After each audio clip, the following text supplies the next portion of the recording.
How's it going, YouTube's Undying, bringing you another figure review.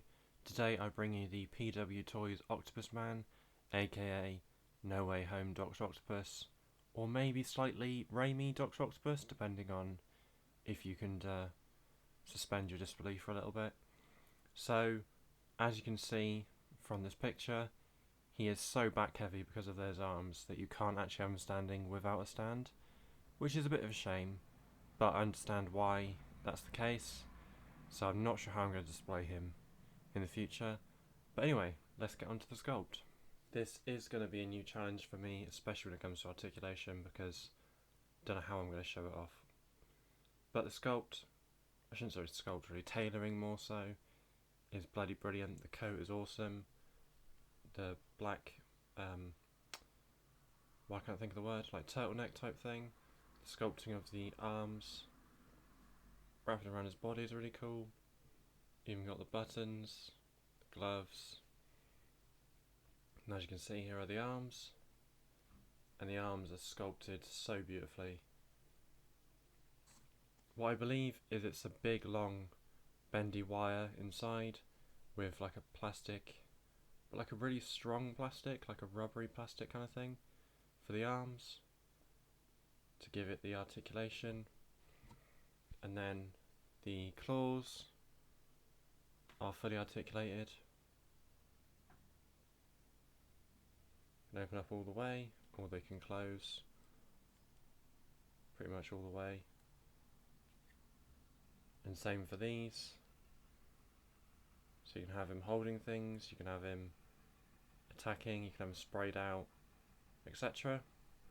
One thing I think is missing is that it could have been cool to have a spike option for one of the arms, as he does have that in one of the fight scenes in Spider-Man 2, I can't remember which one. And then the head sculpt is a good likeness to, don't know the actor, so I apologise for that. Definitely more No Way Home vibes than the original Raimi films. Like, he definitely looks older, although they try to de-age him, but you know what I mean. And he also does come with some glasses that don't really sit on him very well because they're sculpted to look like they just flow into his hair, so they're not really a full pair of glasses. As you can see, the arms stop. Comes with a pair of relaxed hands, comes with a pair of action expression hands, comes with a pair of fisted hands. Very basic sculpt to the gloves, but cool nonetheless. And then he comes with a gripping hand, so you can have him holding the glasses like so. As you can see, you can have him holding the SH Figure Arts Friendly Neighborhood Spider-Man mask, which looks pretty cool.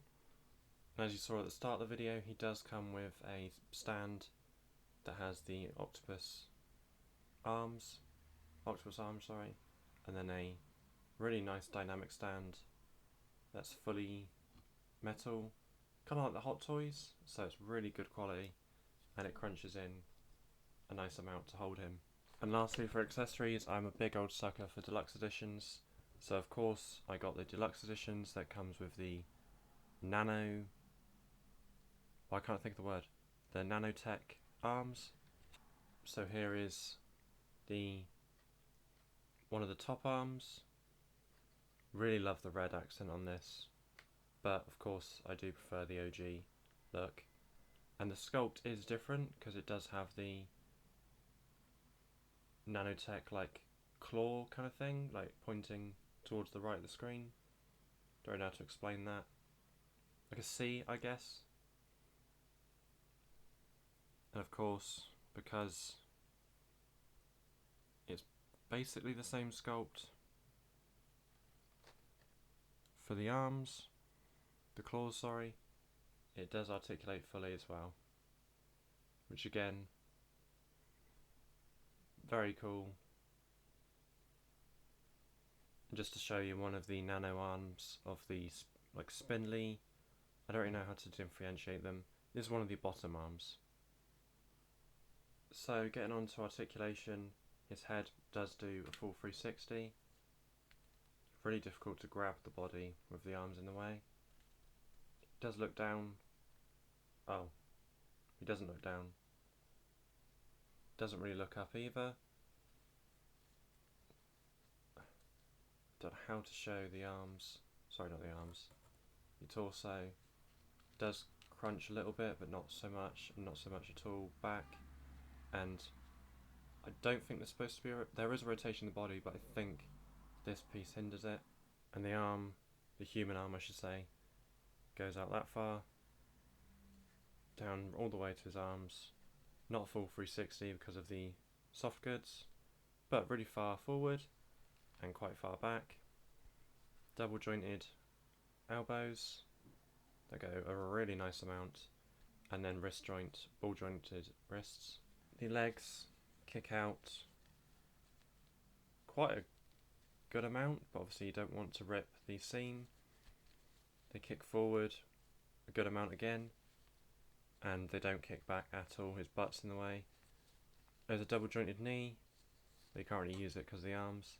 And then there is a ball jointed foot, full 360, and can go down quite a lot and go up a lot. But of course, with the arms, you can't really do much in terms of using his feet because of the arms are so just heavy because they are metal. I mean, if you imagine my hand isn't there, you can get some cool poses. And then just to show you articulation for all the arms, they're all the same.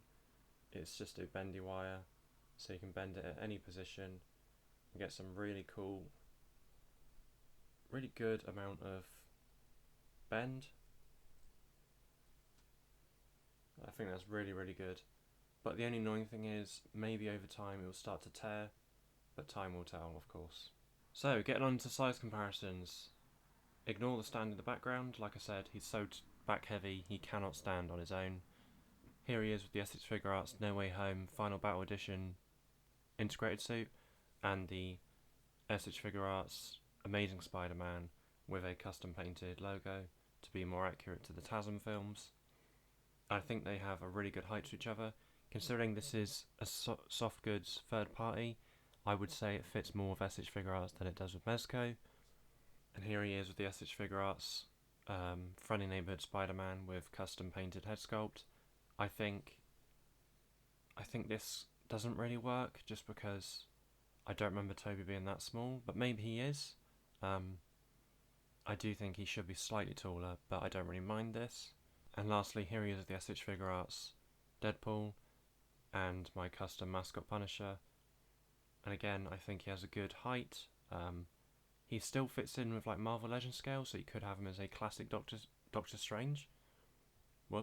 Doctor Octopus. But I definitely think he's more built towards true 1/12 scale, aka Essex Figure Arts and Mafex. So I hope you enjoyed today's figure review. Please hit like if you did and dislike if you didn't. Overall, if you're a high-end collector, I don't want to say that in a pretentious way, but he was quite expensive. He was £90. But if you want a really solid Doc Ock, and considering Marvel Legends are yet to reveal one, and most likely it won't have bendable arms, but maybe it will, maybe they'll surprise me. And Essex Figure Arts have not revealed one either, although they have revealed Green Goblins, so that gives me hope they might make Doc Ock. But for now, this is definitely a fantastic Doc Ock, and I love the fact that you can do simple things like put his hands in his pockets. It gives him such attitude. And you can also, as you can see, you can have him grabbing Spider-Man fairly easily. It takes a bit of finicking to get the arms in the correct positions, but as you can see, it looks pretty good. And he can also hold in the mask, as you can see there. So, yeah, enjoy the photos at the end, and I'll catch you in the next video. Peace.